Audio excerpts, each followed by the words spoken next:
आदरणीय सभापति जी, आपने वक्ताओं के लिए काफ़ी सीमाएं बांधी हैं। मेरी कोशिश रहेगी उन सीमाओं का पालन करते हुए अपनी भावनाओं को अभिव्यक्त करूं।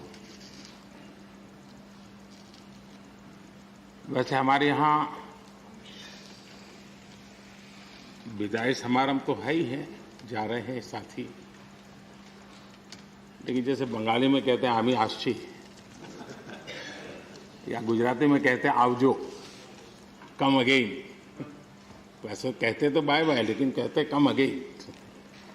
तो एक प्रकार से हम तो यही चाहेंगे, कम अगेन, ताकि जैसा सभापति जी ने कहा कि इतने इतने अनुभव जिनके साथ जुड़े हुए हैं, 5 टर्म 4 टर्म 3 टर्म, इतने समय से, यानी एक बहुत बड़ी मात्रा में अनुभव का संपुट हमारे इन सभी महानुभावों के पास है।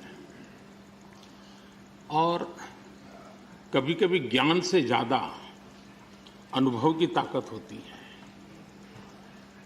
एकेडमिक नॉलेज की कभी कभी बहुत सीमाएं होती है,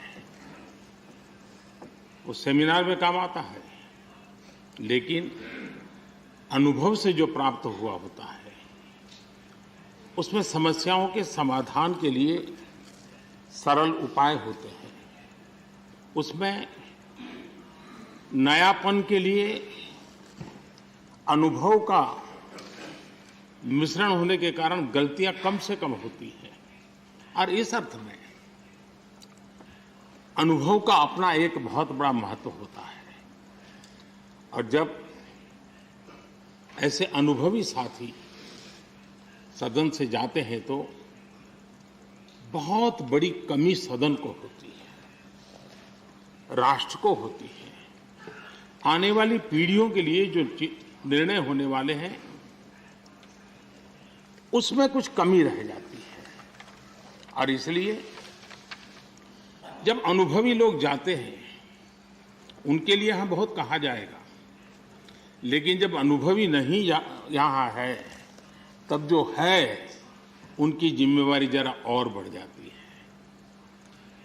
वो जो अनुभव की गाथा यहां छोड़ के गए हैं, जो बाकी यहां रहने वाले हैं, उनको उसको आगे बढ़ाना होता है। और जब वो आगे बढ़ाते हैं तो सदन की ताकत को कभी कमी महसूस नहीं होती है। और मुझे विश्वास है कि आप जो साथी आज विदाई लेने वाले हैं, उनसे हम जो सभी सीखे हैं, आज हम भी संकल्प करें उसमें से जो भी उत्तम है, जो श्रेष्ठ है, उसको हम आगे बढ़ाने में इस सदन की पवित्र जगह का जरूर हम उपयोग करेंगे, और ताकि देश को समृद्धि में बहुत काम आएगा। एक लंबा समय हम इस 4 दीवारों के बीच में बिताते हैं। हिंदुस्तान के हर कोने की भावनाओं का यहां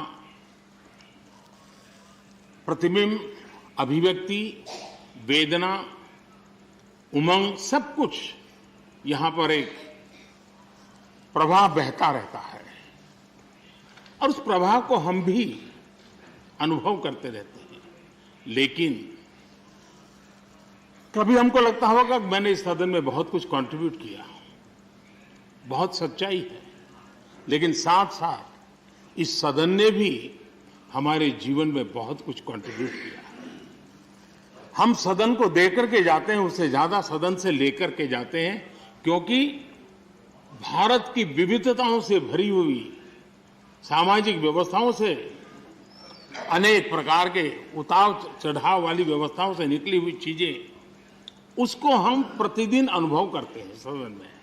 और इसलिए मैं आज यही कहूंगा कि भले हम इन 4 दीवारों से निकल रहे हैं, लेकिन इस अनुभव को राष्ट्र के सर्वोत्तम हित के लिए चारों दिशाओं में ले जाएं, चारों दीवारों में पाया हुआ चारों दिशाओं में ले जाएं, ये हम सबका संकल्प रहे। और हमारी ये भी कोशिश रहे कि सदन में अपने कालखंड में जो महत्वपूर्ण चीजें हमने कंट्रीब्यूट की हैं, जिसने देश को शेप दिया है, देश की दिशा को मोड़ा है। मैं चाहूंगा उन स्मृतियों को आप कहीं न कहीं शब्दबद्ध करें, कहीं न कहीं लिखें, ताकि कभी न कभी वो आने वाली पीढ़ियों को रेफरेंस के रूप में काम आएगी। कहीं पर भी हम बैठे हो, यहाँ हो या वहाँ हो, लेकिन हर एक ने अपने तरीके से कुछ न कुछ ऐसा कंट्रीब्यूशन किया होगा जिसने देश को दिशा देने में बहुत बड़ी भूमिका अदा की। इसको अगर हम संग्रहित करेंगे, मैं समझता हूं कि ऐसा मूल्यवान खजाना हमारे पास काम आएगा जो आने वाले लोगों के लिए काम आ सकता है। यानी एक इंस्टीट्यूशनलाइज्ड व्यवस्था के तहत उसका उपयोग हो सकता है। उसी प्रकार से मैं ये भी चाहूंगा, ये आज़ादी का अमृत महोत्सव है। आज़ादी के 75 साल हुए हैं। हमारे महापुरुषों ने देश के लिए बहुत कुछ दिया। अब देने की जिम्मेवारी हमारी है। हम यहाँ से उस भाव को लेकर के, क्योंकि अब थोड़ा समय ज़्यादा होगा हमारे पास, जब यहाँ से जा रहे हैं तो सभापति जी का बंधन भी नहीं होगा। तो आप बड़े खुले मन से एक बड़े मंच पर जाकर के आज़ादी के अमृत महोत्सव के इस महामूल्य पर्व को माध्यम बना करके आने वाली पीढ़ियों को कैसे प्रेरित कर सकते हैं, उसमें अगर आपका योगदान रहेगा, मैं समझता हूं देश को बहुत बड़ी ताकत मिलेगी, बहुत बड़ा लाभ मिलेगा। मैं सभी साथियों को, मैं इंडिविजुअली उल्लेख नहीं कर रहा हूं, सभापति जी ने कहा है कि व्यक्तिगत मिले तो कह देना, तो मैं व्यक्तिगत जरूर कोशिश करूंगा। आप सबको अपनी अच्छी अच्छी बातें बताऊंगा। आपकी जो अच्छी बातें हैं उसको मैं जरूर नोटिस करता हूं। मैं फिर एक बार आप सबको बहुत बहुत शुभकामनाएं देता हूं। धन्यवाद।